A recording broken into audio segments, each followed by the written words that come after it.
நேற்று எரிந்த நிலையில் சடலமாக மீட்கப்பட்ட நெல்லை கிழக்கு மாவட்ட காங்கிரஸ் தலைவர் ஜெயக்குமாரின் உடல் அவரது வீட்டிற்கு கொண்டுவரப்பட்டு பல்வேறு தலைவர்களும் தற்போது அஞ்சலி செலுத்தி வருகிறார்கள். இது பற்றிய கூடுதல் விவரங்களை எமது செய்தியாளர் ராமசுந்தரம் வழங்க கேட்கலாம்.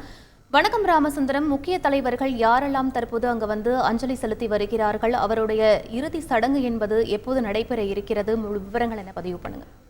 நெல்லை மாவட்டம் கரைசுத்துப்புதூர்ல இருக்கக்கூடிய அவர் KPK ஜெயக்குமார் இல்லத்திற்கு தற்போது அவர் உடல் கொண்டுவரப்பட்டிருக்கிறது. அவர் வீடு முன்பு அந்த உடலானது வைக்கப்பட்டு அந்த கிறிஸ்துவ பாடல்கள் பாடி அந்த கிறிஸ்துவ முறைப்படியான அந்த அஞ்சலிகள் எல்லாம் செலுத்தப்பட்டு வருகிறது. இந்த நிகழ்வுல தமிழ்நாடு சட்டப்பேரவைத் தலைவர் அப்பாவு, அதே போல தமிழ்நாடு காங்கிரஸ் கமிட்டி தலைவர் செல்வ பெருந்தகை, சட்டமன்ற உறுப்பினர்கள் ராஜேஷ்குமார், பிரின்ஸ் ஆகியோரும் அஞ்சலி செலுத்தியிருக்கிறார்கள். அதே போல முன்னாள் சட்டப்பேரவைத் தலைவர் ஆவுடையப்பன், தற்போதைய MP-க்கள் ஞான திரவியம், விஜய் வசந்த் மற்றும் சட்டமன்ற உறுப்பினர் ஸ்ரீவந்த சட்டமன்ற உறுப்பினர் ஊர்வசி அமிர்தராஜ், முன்னாள் சட்டமன்ற உறுப்பினர் இன்பதுரை உள்ளிட்ட பல்வேறு அரசியல் கட்சி பிரமுகர்களும் பல்வேறு அரசியல் தலைவர்களும் தற்போது அஞ்சலியை செலுத்தி வருகிறார்கள்.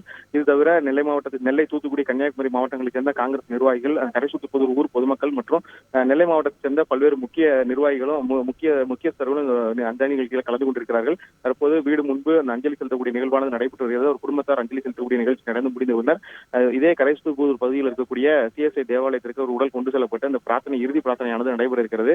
அங்கிருந்து அவர் அந்த ஜெயக்குமார் அவர்கள் சொந்தமான கல்லறை தோட்டத்திற்கு உடல் கொண்டு செல்லப்பட்டு நல்லடக்கம் செய்வதற்கான அந்த ஏற்பாடுகள் செய்யப்பட்டிருக்கிறது. தற்போது வீடு முன்பு அஞ்சலி செலுத்தக்கூடிய நிகழ்வானது நடந்து வருகிறது.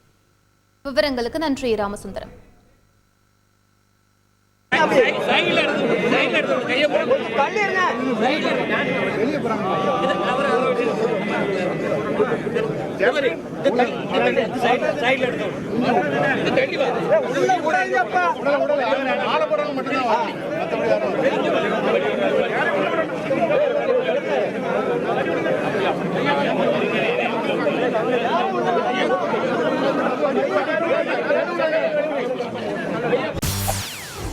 செய்திகளை உடனுக்குடன் தெரிந்து கொள்ள உடனே சப்ஸ்கிரைப் பண்ணுங்க.